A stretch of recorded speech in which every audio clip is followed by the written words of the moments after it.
Saviez-vous que Shannon Lee, le fils de Bruce Lee, a finalement rompu le silence et révélé des secrets choquants sur les vraies couleurs de son père?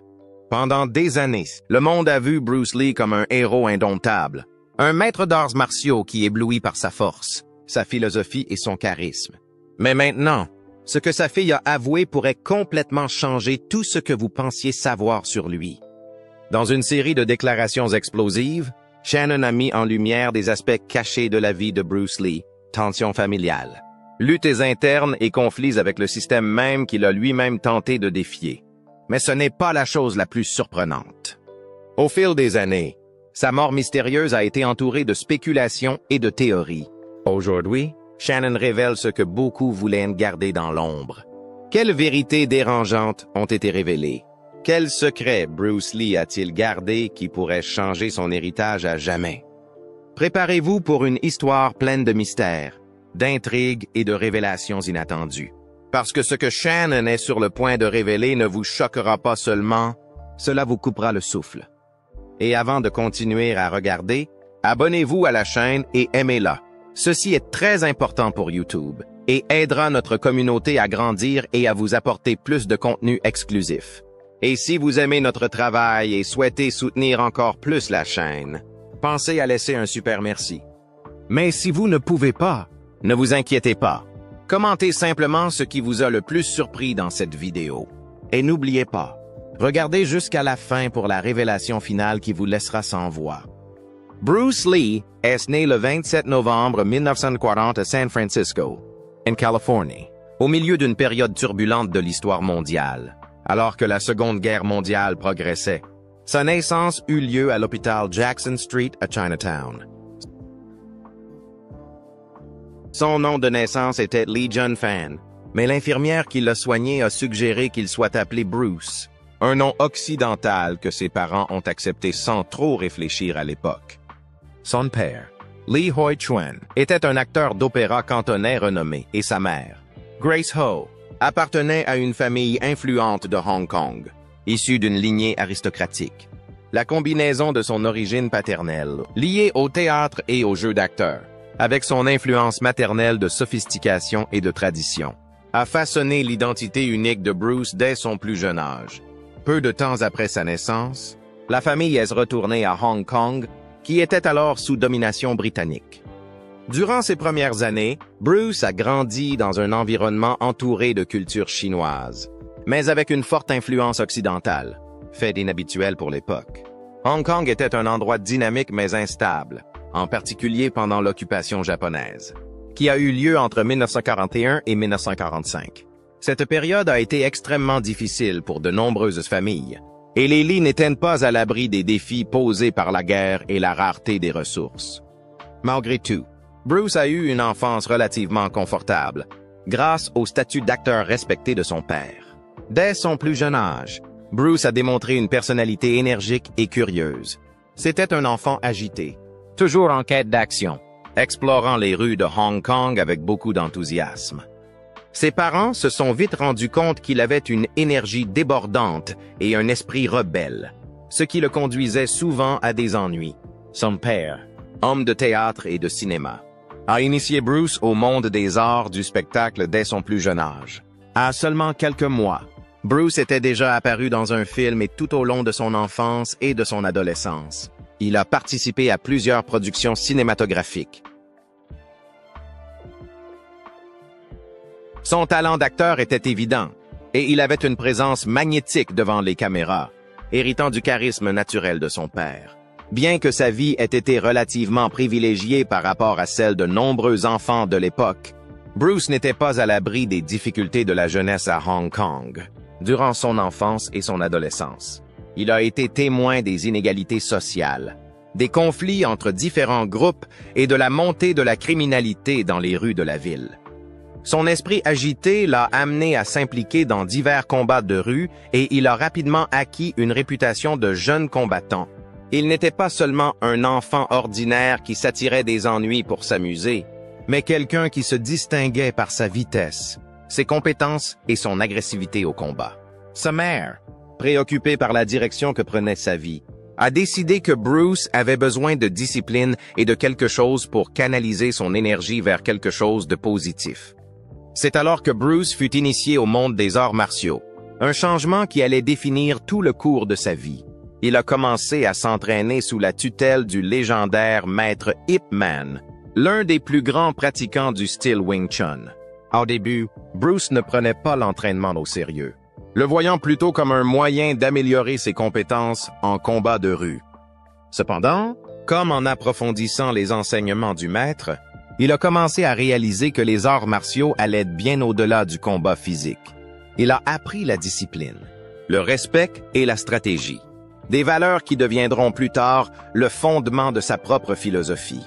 Au cours de son apprentissage avec Ip Man, Bruce a été confronté à des défis uniques. Parce qu'il était métis, certains étudiants plus traditionnels du Wing Chun n'acceptaient pas sa présence, estimant que les arts martiaux chinois ne devaient pas être enseignés à quiconque n'était pas d'origine purement chinoise. Cela a généré des conflits internes dans l'école d'Ip Man, mais le maître n'a jamais fait de discrimination envers Bruce et a continué à le former. Ces expériences ont façonné la vision de Bruce sur les barrières raciales et culturelles, auxquelles il serait à nouveau confronté lorsqu'il poursuivrait une carrière aux États-Unis. Malgré ses progrès dans les arts martiaux, Bruce a continué à s'impliquer dans des combats, affrontant souvent des adversaires plus grands et plus expérimentés. Son tempérament impulsif et sa réputation grandissante dans la rue faisaient craindre à ses parents pour son avenir. À un moment donné, Bruce s'est retrouvé dans une sérieuse bagarre avec le fils d'un policier influent, ce qui aurait pu avoir de graves conséquences pour lui et sa famille.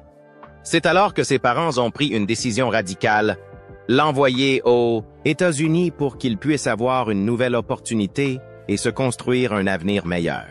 En 1959, à seulement 18 ans, Bruce quitte Hong Kong et s'embarque pour les États-Unis, où il séjourne d'abord chez des amis de sa famille à San Francisco. Ce moment marque un tournant majeur dans sa vie, car il se retrouve désormais seul dans un pays étranger, loin de la protection de sa famille et des rues qu'il connaît. Cependant, ce changement a également ouvert la voie à de nouvelles possibilités. Il a rapidement déménagé à Seattle, où il a commencé à travailler comme serveur dans un restaurant chinois tout en fréquentant l'école. C'est durant cette période que Bruce a commencé à enseigner les arts martiaux, partageant les connaissances qu'il avait acquises avec Ip Man. La décision d'enseigner les arts martiaux à des non-chinois était à la fois innovante et controversée. De nombreux maîtres traditionnels pensaient que les secrets des arts martiaux devaient être gardés au sein de la communauté chinoise. Mais Bruce n'était pas d'accord avec ce point de vue. Il croyait que les arts martiaux étaient universels et devaient être accessibles à tous ceux qui voulaient les apprendre. Son esprit de défi et son ouverture d'esprit sont des caractéristiques qui l'ont accompagné tout au long de sa vie. Bruce Lee était bien plus qu'une icône des arts martiaux. Sa vie personnelle et ses relations ont eu un impact profond sur sa carrière, tant sur le plan professionnel qu'émotionnel. Bien que son image publique soit celle d'un homme concentré et imbattable, sa vie privée était remplie de défis, d'émotions intenses et de relations qui ont façonné ce qu'il est devenu. De tous les aspects de sa vie, sa relation avec Linda Emery, sa femme est l'une des parties les plus significatives et les plus profondes. Ils se sont rencontrés alors que Bruce était étudiant à l'Université de Washington à Seattle dans les années 1960, alors qu'il n'était pas encore la grande star qu'il allait devenir. Linda était une étudiante avec une curiosité naturelle pour les arts martiaux, et lorsqu'elles se sont rencontrées, il y a eu une attirance instantanée entre elles. Pour Bruce, qui était loin de sa famille et essayait de s'installer dans un nouveau pays, Linda représentait une figure de stabilité et d'amour. Au fil du temps, ils sont tombés profondément amoureux et cette relation a été marquée par une série de hauts et de bas, typiques de tout mariage, mais aussi par le partenariat solide qu'ils ont développé au fil des années. En 1964, après une courte cour, Bruce et Linda se marient. Ils avaient une alchimie indéniable et la relation semblait être une source de soutien émotionnel pour Bruce, qui faisait face aux pressions de sa carrière croissante et à la discrimination raciale à Hollywood. Linda l'a non seulement soutenu, mais s'est également impliqué activement dans la gestion de sa carrière, l'aidant à négocier des contrats et à prendre des décisions importantes pour sa vie professionnelle. Ensemble, ils ont eu 2 enfants, Brandon Lee, né en 1965, et Shannon Lee, né en 1969. Bruce était un père dévoué et parlait toujours avec affection de ses enfants. Même si son emploi du temps chargé et sa concentration constante sur sa carrière ne lui permettaient pas toujours d'être aussi présent qu'il l'aurait souhaité. Linda, quant à elle, était occupée à élever les enfants, tandis que Bruce continuait à s'entraîner et à bâtir sa carrière. Leur relation était basée sur un amour profond et une compréhension mutuelle selon laquelle ils essayaient tous deux d'accomplir quelque chose de grand. Cependant, malgré la solidité de l'union, Bruce a dû faire face à des défis internes, en partie dus à son propre tempérament et aux dilemmes qui ont surgi autour de la célébrité et de la pression. Son comportement intense et sa quête incessante de perfection n'étaient pas faciles à gérer, et cela parfois générait des tensions au sein de la relation. Bruce avait également un côté possessif et impétueux, ce qui le rendait vulnérable aux sentiments d'insécurité et de jalousie. Linda, pour sa part, n'était pas seulement une épouse et une mère, mais une femme forte, indépendante et intelligente qui comprenait les difficultés de Bruce et le soutenait d'une manière unique. Elle était au cœur de sa vie, à la fois comme partenaire et comme amie, et l'une des rares personnes capables de comprendre les pressions émotionnelles auxquelles Bruce était soumis. Au fil du temps, leur relation a été mise à l'épreuve par divers problèmes externes et internes. Bruce Lee, comme toute grande star, était entouré d'attention, et son apparence physique impeccable et son charisme ne passaient pas inaperçus. De nombreuses femmes étaient attirées par lui, et cela, combiné à son style de vie trépidant et à sa concentration sur le travail, a alimenté les spéculations sur sa fidélité. Bien que le mariage de Bruce et Linda soit stable, des rumeurs de relations extra-conjugales ont surgi, créant des tensions dans leur vie personnelle. Linda, cependant, n'a jamais laissé ses problèmes l'affecter, restant aux côtés de Bruce et lui montrant un soutien inconditionnel. Cependant, certains aspects de la vie de Bruce échappaient à son contrôle. Sa renommée grandissante, par exemple, l'a amené à passer de longues périodes loin de chez lui, à filmer sur place et à se produire en public. Cet éloignement créa des difficultés pour leur mariage. Et Bruce n'était pas à l'abri de la tentation. En fait, l'un des cas les plus discutés était la relation de Bruce avec l'actrice taïwanaise Betty Ting Pei.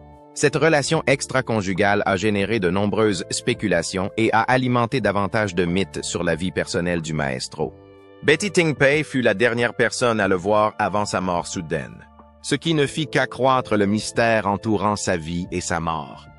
Ce fait, combiné à d'autres rumeurs de relations extra-conjugales, a créé un nuage d'incertitude sur sa vie privée. Malgré ces défis, Linda est toujours restée aux côtés de Bruce, conscient de ses faiblesses humaines et de son engagement envers son travail. Leur mariage était, à bien des égards, un véritable partenariat, mais il était également marqué par des périodes de difficultés intenses. Bruce, dans sa quête de perfection, il s'éloignait souvent de sa famille et se plongeait dans l'entraînement, recherchant des résultats toujours plus impressionnants. Son désir de devenir un maître d'arts martiaux le consumait à un tel point qu'il a sacrifié d'autres aspects de sa vie personnelle, y compris le temps passé avec sa femme et ses enfants. Pourtant, Linda n'a jamais cessé de le soutenir. Même dans les moments les plus difficiles, elle a reconnu l'ampleur de la mission de Bruce et a compris que sa vie était consacrée à la poursuite de l'excellence, tant dans les arts martiaux que dans le cinéma. Bien que leur relation soit forte et solide à bien des égards, les défis liés à l'équilibre entre la vie personnelle, la célébrité et les engagements professionnels étaient énormes. Bruce Lee, dans sa quête inlassable de toujours plus, était souvent immergé dans son propre esprit et sa philosophie des arts martiaux.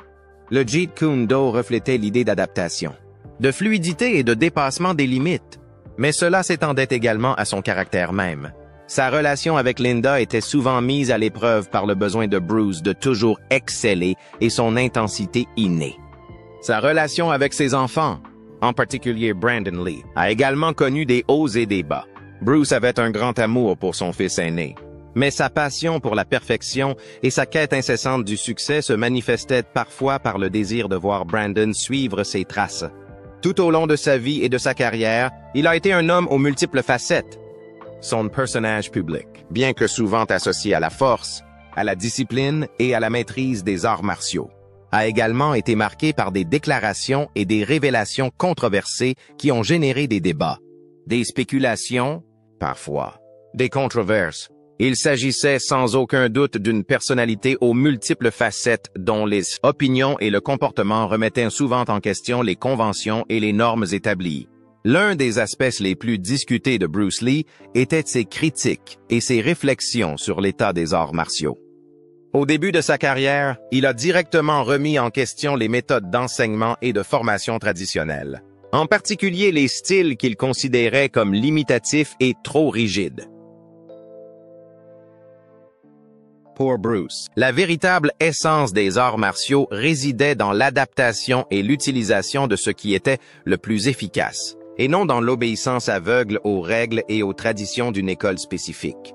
Cette philosophie révolutionnaire a abouti à la création du Jeet Kune Do, qui a souvent généré des discussions animées sur la validité des styles fixes par rapport à une approche plus fluide et dynamique.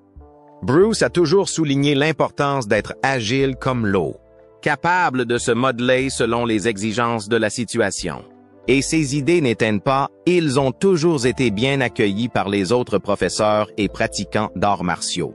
Il a été critiqué par beaucoup qui considéraient sa philosophie comme excessivement audacieuse et même irrespectueuse envers les anciennes traditions martiales. De plus, Bruce Lee a également été confronté à des défis importants liés aux préjugés raciaux au cours de sa carrière. En tant qu'homme d'origine chinoise, il a non seulement dû lutter contre les stéréotypes raciaux, mais aussi affronter une industrie cinématographique américaine qui, à l'époque, était imprégnée d'une vision étroite et raciste des personnages asiatiques. Dans plusieurs interviews, Bruce n'a pas hésité à exprimer son mécontentement face au rôle limité qui lui était proposé à Hollywood. Il était particulièrement frustré par l'idée que les acteurs asiatiques étaient souvent choisis uniquement pour des rôles de méchants ou de soumis, ce qu'il considérait comme un manque de respect envers la culture et la communauté asiatique. Bruce a non seulement refusé des rôles qui le déshonoraient, mais a également fait des déclarations audacieuses sur la façon dont les Asiatiques étaient représentés dans les cinémas occidentaux. Il pensait que l'industrie devait considérer les Asiatiques comme des êtres humains complexes, et non pas seulement comme des personnages exotiques ou menaçants. Dans une célèbre interview de 1971, il a ouvertement exprimé sa colère face au fait que les Asiatiques étaient tenus à l'écart du cinéma mondial et qu'il était déterminé à changer ce discours. Pour lui, le cinéma doit être le reflet de l'humanité, et non un véhicule de stéréotypes. Ce regard critique ne se limitait pas à sa propre carrière. Il a constaté un changement dans la façon dont les cultures se percevaient les unes les autres et a estimé que les arts martiaux pouvaient être un moyen de briser ces barrières. Dans le même temps, Bruce Lee s'est également positionné comme un critique de la manière dont la philosophie des arts martiaux était traitée par certains maîtres et écoles. Dans plusieurs interviews, il a remis en question l'idée selon laquelle les arts martiaux devraient être traités de manière dogmatique et rigide. Il croyait que la recherche de la perfection technique devait être équilibrée avec la recherche de la liberté et de la flexibilité de la pensée. Son concept de liberté de mouvement et l'accent mis sur l'improvisation étaient, pour lui, les piliers fondamentaux de tout véritable artiste martial. Cependant, cette approche révolutionnaire était également perçue avec suspicion par ceux qui avaient investi des décennies dans des pratiques traditionnelles.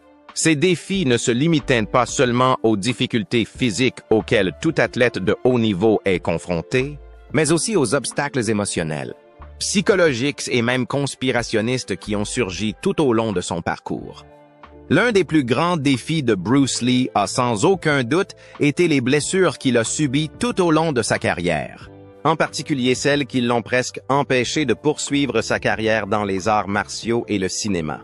In 1970, au plus fort de sa popularité, Bruce subit une grave blessure au dos lors d'un entraînement. On lui a diagnostiqué une hernie discale, une maladie extrêmement douloureuse et invalidante, qui l'a obligé à arrêter temporairement ses activités physiques. Pour un homme comme Bruce, dont la vie était guidée par la discipline physique et mentale, cette blessure a été un coup dévastateur. Beaucoup pensaient qu'il ne pourrait plus jamais pratiquer les arts martiaux avec la même intensité ni exécuter les mouvements acrobatiques qui l'avaient rendu célèbre. Durant la période de convalescence, Bruce a dû faire face à une lutte interne difficile. Il a dû faire face à ses propres limites physiques et se demander si sa carrière, telle qu'il la connaissait, était terminée. Cependant, au lieu d'abandonner, Bruce a utilisé ce temps pour étudier en profondeur l'anatomie et la physiologie du corps humain, ce qui l'a amené à développer de nouvelles techniques d'entraînement pour renforcer ses muscles et retrouver sa mobilité. Cette phase de sa vie l'a non seulement mis au défi physiquement, mais l'a également forcé à grandir en tant que penseur et à explorer de nouvelles formes d'entraînement, qu'il intégrerait plus tard dans son système Jeet Kune Do. Cependant, son rétablissement n'a pas été facile. Bruce Lee a traversé un processus de rééducation long et douloureux, et la peur que sa blessure soit irréparable était constante. Cette période fut particulièrement pénible, car il dut également faire face à la stigmatisation d'être un exemple de force et d'invincibilité pour les autres. Pour lui, en tant que maître d'arts martiaux, il n'y avait pas de place pour la faiblesse. Mais la blessure a révélé une vulnérabilité qui était inconfortable pour lui et ses disciples. En plus des problèmes physiques, Bruce a également dû faire face à des défis émotionnels et psychologiques. Il a traversé des moments de doute, d'insécurité et même de dépression alors qu'il essayait de trouver un moyen de surmonter ses limites. La pression d'être parfait, d'être une personnalité publique imbattable, pesait lourdement sur ses épaules. Bruce Lee a toujours été un homme d'une grande confiance en lui. Mais son expérience de blessure l'a forcé à affronter des aspects de lui-même qu'il n'avait jamais envisagés. Ce processus d'introspection l'a cependant également aidé à affiner sa philosophie de vie et à réaliser que la véritable force ne résidait pas seulement dans le corps physique, mais aussi dans l'esprit et l'âme. Bruce Lee a commencé à développer une approche plus holistique et équilibrée de l'entraînement, incorporant des éléments qui cherchaient à renforcer à la fois le corps et l'esprit.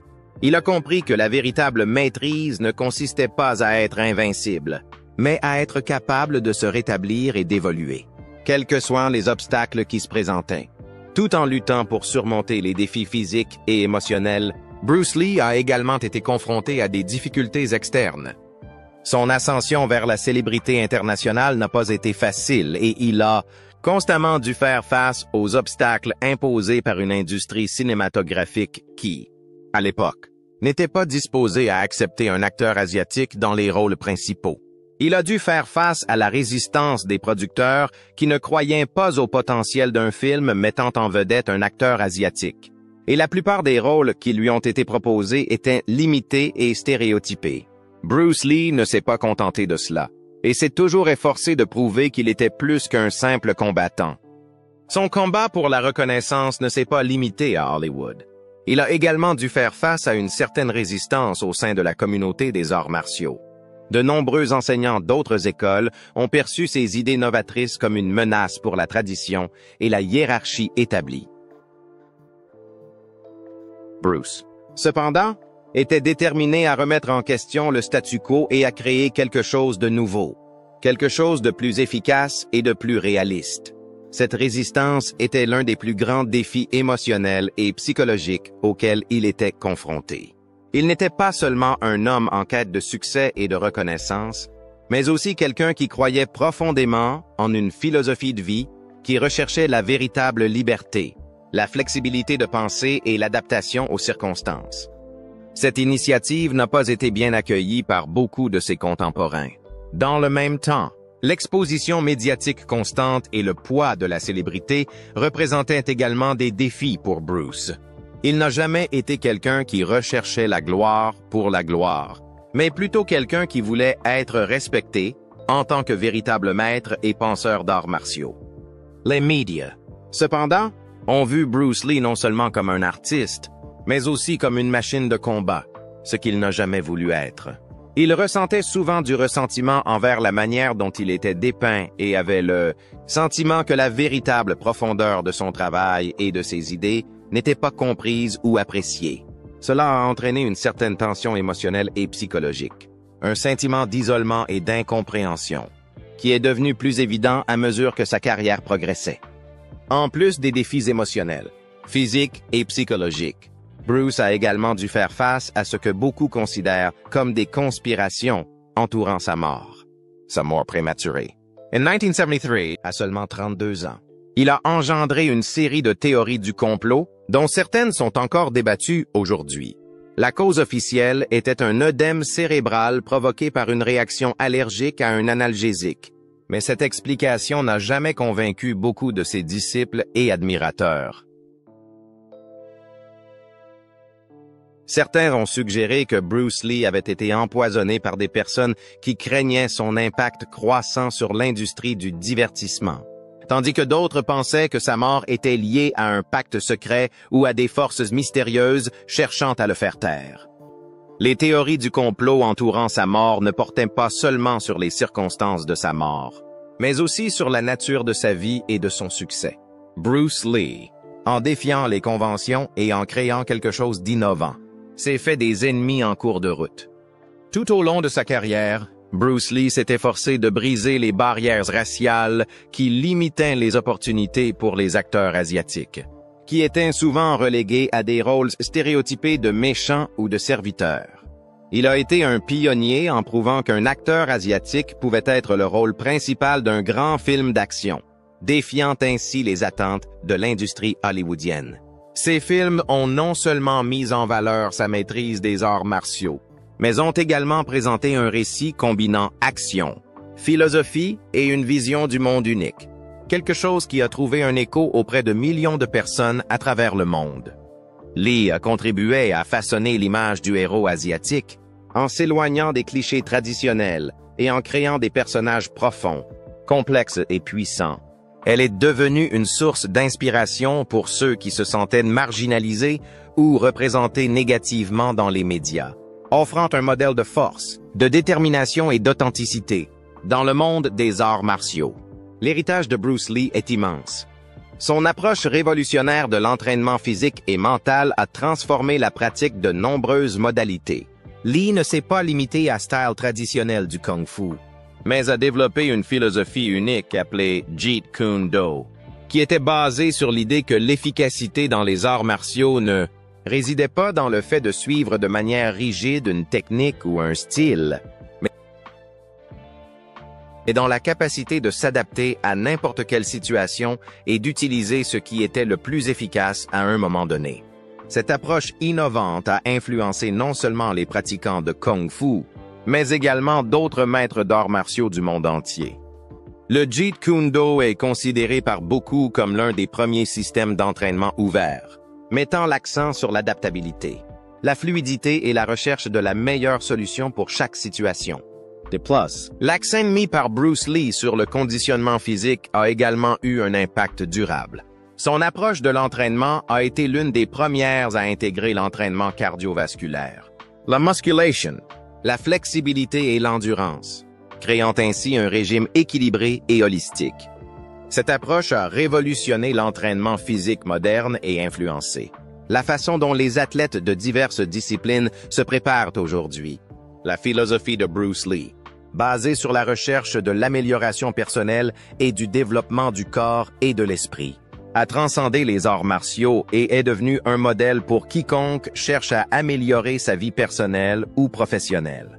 Il croyait que la véritable force ne venait pas seulement du corps, mais aussi de l'esprit, et que dépasser les limites n'était pas quelque chose qui s'accomplissait uniquement sur le tapis ou à la salle de sport, mais aussi dans la vie de tous les jours. Ses enseignements sur la discipline, la concentration et la persévérance continuent d'être étudiés et appliqués par des millions de personnes cherchant à améliorer leurs compétences dans n'importe quel domaine de leur vie. L'impact de Bruce Lee s'étend également à la culture populaire, où son image et sa philosophie restent une source d'inspiration majeure. Son interprétation d'un héros fort, intelligent et compatissant a été l'une des premières à briser les normes de l'époque et à redéfinir ce que signifiait être un héros sur grand écran. Des films comme Chinese Dragon et Enter the Dragon sont devenus des références non seulement pour leur chorégraphie de combat, mais aussi pour leur dialogue et la profondeur de leurs personnages. Les scènes de combat de Bruce Lee, avec leur vitesse, leur précision et leur style unique, continuent d'être étudiées et admirées par les cinéastes et les fans de films d'action à ce jour. L'influence de Bruce Lee se fait également sentir dans le monde de la musique, notamment dans le genre hip-hop. Plusieurs artistes y ont cité Bruce Lee comme source d'inspiration, non seulement pour ses prouesses physiques, mais aussi pour sa philosophie de vie. De nombreux rappeurs tels que Tupac Shakur et Snoop Dogg ont fait référence à Bruce Lee dans leurs paroles, utilisant son image comme symbole de force, de résilience et de courage. Lee est devenu une icône non seulement dans les arts martiaux, mais aussi dans la culture urbaine, où ses citations sur la vie, la lutte et la persévérance sont devenues une partie du vocabulaire populaire. Shannon Lee est née le 19 avril 1969 à Los Angeles, en Californie, en tant que plus jeune fille de Bruce Lee et Linda Lee. Dès le début, sa vie fut marquée par la grandeur de l'héritage de son père. Alors que son frère, Brandon Lee, était souvent considéré comme l'héritier naturel du talent martial de Bruce, Shannon a grandi sous une ombre différente, mais tout aussi intense, préserver et honorer le nom de Lee, en veillant à ce que la vision et les enseignements de son père ne soient pas oubliés ou déformés au fil du temps. L'enfance de Shannon a été à la fois magique et difficile. Il est né alors que Bruce était déjà en train de conquérir le monde et a vu de près l'impact de sa présence. Pour une petite fille, Bruce n'était pas seulement un père aimant, mais un véritable super-héros. Cependant, son monde a radicalement changé lorsqu'à l'âge de 4 ans, il a perdu son père de manière tragique et soudaine. La mort de Bruce Lee n'a pas seulement été un choc pour le monde, mais aussi pour sa famille, qui a dû apprendre à faire face à la perte et trouver des moyens d'avancer sans sa présence. Après la mort de Bruce, Shannon et sa mère, Linda, ont traversé une période difficile. Sans le soutien financier direct de Bruce, ils ont dû se réinventer pour survivre. Contrairement à son frère, Brandon, qui était de plus en plus fasciné par l'héritage martial et cinématographique de son père.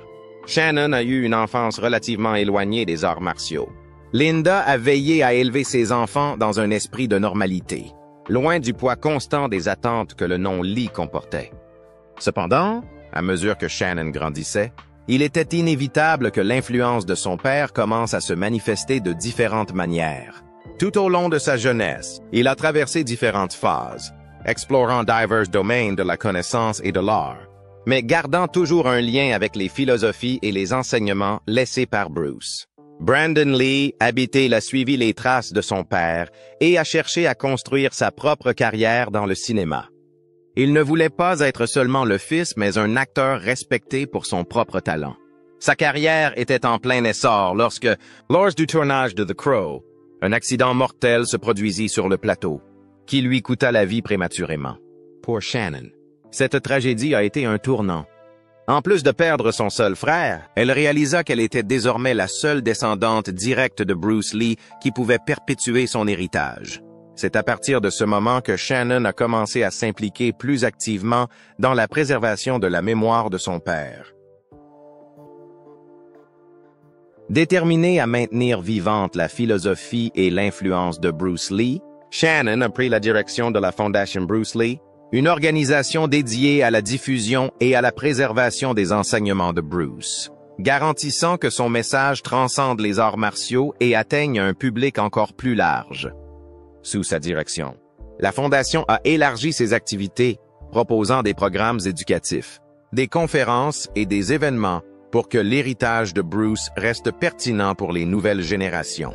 Shannon a toujours souligné que son père n'était pas seulement un lutteur ou une star de cinéma, mais un philosophe, un innovateur et un visionnaire qui avait beaucoup à lui apprendre sur la discipline, la découverte de soi et l'amélioration personnelle.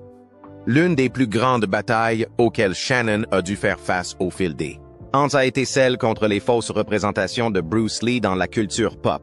Divers films, séries télévisées et même jeux vidéo ont tenté de le représenter, souvent de manière caricaturale ou exagérée. L'un des cas les plus controversés a été son indignation face à la façon dont Quentin Tarantino a dépeint son père dans le film Once Upon a Time in Hollywood de 2019. Dans la scène en question, Bruce est montré comme arrogant et trop sûr de lui. Vaincu dans un combat contre Cliff Booth, le personnage de Brad Pitt, Shannon a publiquement critiqué cette représentation, affirmant qu'elle renforçait de faux stéréotypes et diminuait l'importance du véritable héritage de Bruce Lee. Pour elle, c'était frustrant de voir quelqu'un qui a consacré sa vie à briser les barrières culturelles réduit à un personnage comique.